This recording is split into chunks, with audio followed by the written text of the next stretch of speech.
Headed to the Goodwill Outlet here in Orlando today, and after reading the reviews online, let me tell you, I am a little bit nervous. Beware of the vultures. They come in herds and will push you down. Complete free-for-all. There are no rules and there is no control over this place. Some of the women there are wild and ruthless. Customers are lined up and herded like cattle, then released in a stampede. Very demeaning treatment of people in need. Frankly, people don't know how to follow a basic rule. They sell used items here, not gold bars. Relax.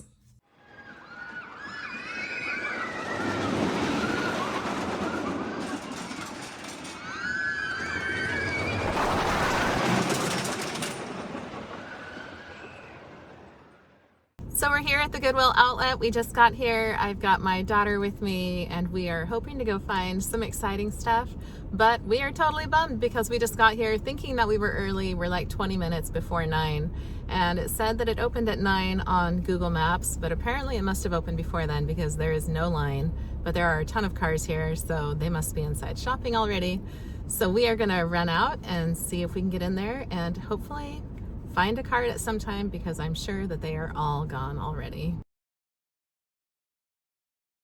So we just got back out of the Goodwill Outlet and unfortunately it was not really what I was anticipating. There weren't hardly any hard goods. There was like 4 bins up against a wall and it said wares above it. So I think that that's all that they ever have there is maybe those 4 containers and then the rest of it was just clothes. So if you like sifting through the clothes, maybe that would be great for you, but for me, I prefer looking through the home goods instead. So I'm back at home, safe and sound. I made it through the experience of the bins.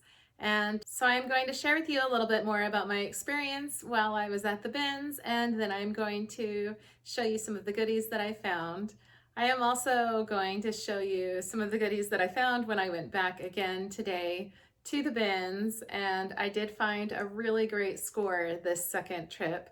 So be sure to stick around for that. So this experience was a lot different than some of the other experiences that I've had with the bins. I've been to the bins in northern Indiana and I have also been to several of them in Portland, Oregon.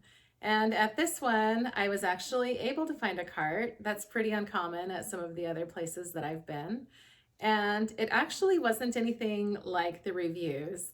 I didn't see anybody stampeding. I didn't see anybody taking things from each other. There were no vultures. You know, it just wasn't what everybody was saying. And I'm not saying that those things probably don't happen, but it's probably that those things happened and that's what sent them online to go and make the review that they did. And I just think that's how reviews work sometimes. You only get when people have exceptionally great experiences and when people have really horrible experiences. So when we walked into the bins, I was actually really kind of confused at first because you walk right in and there are 5 lines of tape on the ground, 5 or 6 lines of tape on the ground. And then there's just people standing in line. So there was probably 3 or 4 people in each line, but then there were people off on the side already shopping in the bins. And I was totally confused because at first I thought, well, maybe it really hasn't opened yet, but then people were shopping, so that didn't make sense. So I had to go over and ask one of the workers, you know, how does this work? And it turns out that when the bins switch, people have to stand in these 6 pieces of tape and they go and they set their carts off to the side and they wait in line. And then once the bins come out and they've gotten all secured in their line, then they let 3 people from the first line go, 3 people from the next line go, 3 people from the next line go, and then they go back to the beginning and then they let the next 3 people go, and then the next line gets the next 3 people, and on until all the people have gone. So unlike some of the other bins that I have been to, while this virus has been going around, these ones, people would go and they would just get to pick their bin. So all through the line of, 40 bins that got put out, they would just go and pick this one, and then people towards the end of the line would actually go and would double up on some of those bins, which I was not used to. In Portland, with all of this going on, you only were allowed to have 1 person at a bin ever, and you just had to have a line. And so the people that wanted to do it would come and stand right behind you and you would pick through it, and then the next person would get a chance once you were done. But at this one, I did have the experience of doing the line thing one time when the bins switched out. And when I went and stood in front of my bin, before we got to start picking through it, I had 2 other people in my bin. So even though I was there first, they were quickly reaching over and grabbing everything that was right in front of me, which I thought was kind of lame because, I thought this was my bin to pick over, and now I didn't even get first dibs on what was there, unless I guess I grabbed everything really fast, and I guess maybe that's what some people do. But yeah, I wasn't crazy about how they had everybody stand in lines because it really was just this one big block full of people. And with the virus going around right now, and the numbers are pretty high in Florida, I just did not feel very safe. And I was even on the outside of the lines, and I did have a mask on, and I would say that a good chunk of people did, but it just felt like it was a little too out of my comfort zone under the circumstances, and so we only did it one time. So like I was saying before, they did have one little section of the home goods stuff, and it actually was just 3 bins of stuff. We went over and picked through that, and there was just a little bit left in those bins. We found this cute little, I guess, ape or gorilla with the banana. This is by Embrace. And sometimes these plush can be really good. I really like to pick up plush, especially at the bins, because they're super cheap. At the bins this day, it was $1.59 per pound, and then that was for clothes and textiles and shoes. And then it said it was $11 and something cents per bin for house goods, and I still don't even understand what that means. When I went up to pay at the end, I only got houseware stuff, and they charged me $1.59 per pound. So yeah, I don't understand what that was about. But yeah, I picked up this little gorilla guy, and it looks like he's selling for about $18, $15 to $18 online. And then we picked up this funky dog plush that has all of this hook and loop closure, because we don't want to say the other copyrighted word, right? But he comes apart into these little sections. And I tried finding this on eBay, and I could not find any comps for either listed or sold. But you know what? Sometimes that is a really great thing, because if you want it, I'm the only one that will have it. And so I kind of get to pull whatever price out that I want, and we'll see how it goes for there. I probably will put this around $30 and then drop the price, and we'll see how that goes. So then we found this bag full of Melissa and Doug little train tracks, and it's got the little train cars, and it's got some signs and a lot of tracks.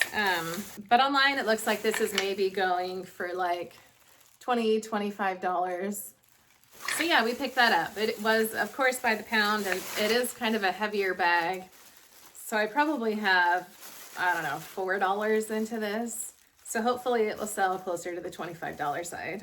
One thing that I like to do when I am at the bins is to pick up random toys or pieces that go to other things, and then once I get enough of them together, then I will lot them together and make a group listing. So I picked up this little girl. She was all by herself. Unfortunately, there were no other pieces. I'll have to look into a little bit more. She does have a little dress on that comes off. And then there was a bag of Mega Blocks, and my kids play with those. And I collect the pieces that are more unique. And then once they're done playing with it, then I'll list them. And it will go for more when you have the unique pieces and not just the standard blocks that everybody has. We also found some Lego Friend pieces. For pennies, we always pick up Legos when we find them at the bins. We also came home with 2 solid wood chairs that we are planning on painting and putting at the desks for our kids to use. They were $7.99 for a set of 2 of them, and they seem like they're good quality, so hopefully that will be really nice, and then the kids will stop taking the chairs from our kitchen table, and they'll be able to have their own. So that was all that we found while we were there for that 45 minutes. Not a whole lot. But now we are going to go on to what I found the second time that we just went. So again, on the second trip that I went today, the same 3 bins were in the back. It hadn't changed. There wasn't additional hard goods anywhere else. And nobody was anywhere near these 3 bins. And so you could tell they had probably already been picked over several times. So I rescued these little Gans kitties. These are actually going to go to my daughters, who both really like stuffed animal cats. I'm not sure what the deal is, but they probably have at least 15 of them. But they were pretty excited that I brought these home. And again, you know, it's the bins. These probably cost maybe 40, 50 cents a piece. Like I said, there's usually plush in these bins. And again, I like to pick them up. So I got this Wild Republic lemur. For some reason, I was thinking this was a chimpanzee when I was looking it up when I was there. And then I came home and my daughter's like, that's a lemur. I was like, oh, yeah, I guess you're right. Anyway, it looks like he's going for about $13 on eBay right now. So not a huge score, but you know, he probably, I don't know, maybe 75 cents. So I'll still probably make about $10 profit on this guy. Found this cute little Gans plush brown cow. Sometimes these can be kind of flooded online, like the Thai plush, but this one actually was doing fairly well. It looks like he's selling for about $15, $20 on eBay, and he seems to be less common. There weren't a whole lot of him on there. So then this is another Gans. This one's obviously a lot bigger. This one's a kitty, and it says Webkinz Jr. on the foot. I'm not really sure what that means. Obviously, junior doesn't mean smaller. But yeah, I picked up this guy. He's in really good condition, and I think that he'll probably sell in the $15, $20 range as well. Then we've got this cute little bunny. This one is done by Best Made Toys, which is a brand I'm not familiar with. But again, this one looked like it was also going around $20. And then again, I found a couple of little toys to add to the group of toys that I'm trying to make groups with. I've got this Go-Go Smart Wheels, which I do have several of in a bag from Portland. And then this Little People girl in her car, and I've got more of these also in a bag. And so, yeah, hopefully soon I'll be able to have enough that I can put those online and have a good enough size listing. I found these cute little rattles. These are Koala Baby, which is done by Toys R Us, which of course is no longer in existence. This one does have its tag on it. This one does not, but I'll group these together and probably, I'd say they probably will go for about $15, maybe $15, $20 for the set. So I did find 2 clothing items while I was there this last time. I found this boys, it's kind of like the packable, really thin material jacket by Marmot. I never know with these kinds of jackets if it was something that was intended to come like in a little bag and that's why it's super thin, or maybe if it was inside the lining of another jacket. And so it does kind of make it hard to list, but it was in excellent condition, and so I picked it up because it is super light. But it does have, oh, I just said the word. It does have hook and loop closure back here. Which makes me think that either you fold it up and attach it right there, or that it attaches into another coat. So I need to do some more research on this one. But hopefully I can still pull off at least $15 for this guy. And then I found these Talbots wide crop pants that are really cute. They've got kind of this pinstripe blue color to them. These would be super cute in the summer. As far as I could see, there are not any stains on these, but let me tell you, this pattern, I don't know what it is, but I was looking at it at the Goodwill Outlet and it was almost making me sick to my stomach because my eyes just like, I don't even know, can't focus on that.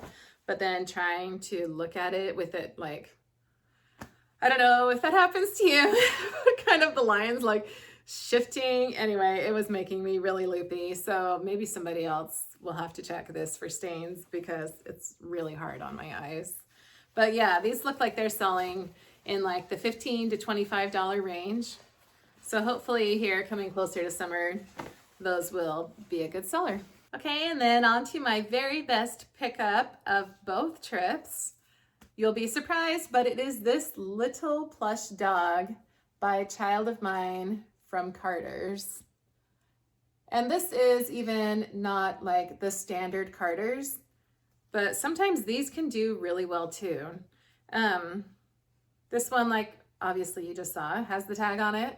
This little guy sold on eBay a few times used without its tag for $55. And there are no new with tag dogs currently listed on eBay. So I'm thinking that I probably, because he has his tag, could list this guy for $75 to $80. Crazy, right? And again, this probably cost maybe 50 to 60 cents. So it will be a huge profit.